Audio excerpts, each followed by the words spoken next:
response in my view, but it's your play. Now, where there is no litigation pending and the issue is exactly the same is on the issue of basic health programs. So it wouldn't be satisfactory to say you got to check with Justice because they're not involved in any litigation because there is no litigation between us at this point in time. So here's my question.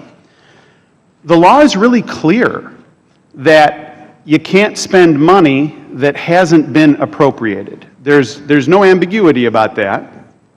The Constitution's clear. The GAO states this. Many, many different entities say that money cannot be spent absent an appropriation. And yet there are a number of states that are announcing that, Minnesota was a state that says they're going to be implementing the program. New York has announced that they'll operate the basic health program starting in January of 2016. New York has estimated that they'll receive $2.5 billion. How is this possible since the money has never been appropriated?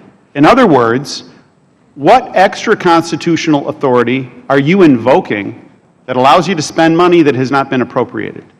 With regard to the issue of 1311 and where that is, I think 1311 is about states that want to choose and try and do things in ways and seek flexibility, and that's what we try and do is work with states when they do that. With regard to the authority, both for the cost sharing and the issue of 1311, in the budget appendix, page 1046 and 1047, is the place where we believe these authorities lie.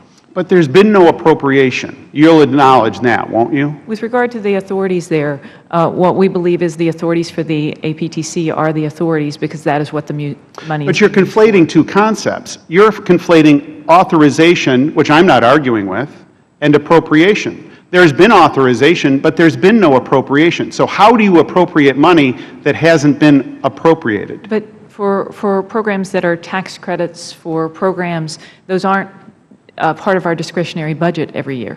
In terms of discretionary programs, I mean, the Earned Income Tax Credit, other tax programs and tax credits are not a part of the discretionary process. So just to follow up, would you be willing to come in and give a briefing to me and also to Chairman Tim Murphy, who chairs the Oversight Subcommittee at Energy and Commerce, to clear up these things when we have more time together? Congressman, we would look forward to the opportunity to try and clear this up and have the right people come and discuss these issues. Thanks very much. One other just quick point. You mentioned in your opening statement that there was $22 billion in fraud savings, which is okay, not great. The problem is, and Mr. Lewis and I found this out together along with all the members of our subcommittee, Medicare, by Medicare's own admission, is wasting $1 billion a week, every single week, in fraudulent and erroneous payments. So $22 billion over the decade is okay, but it's like turning it off halfway through the year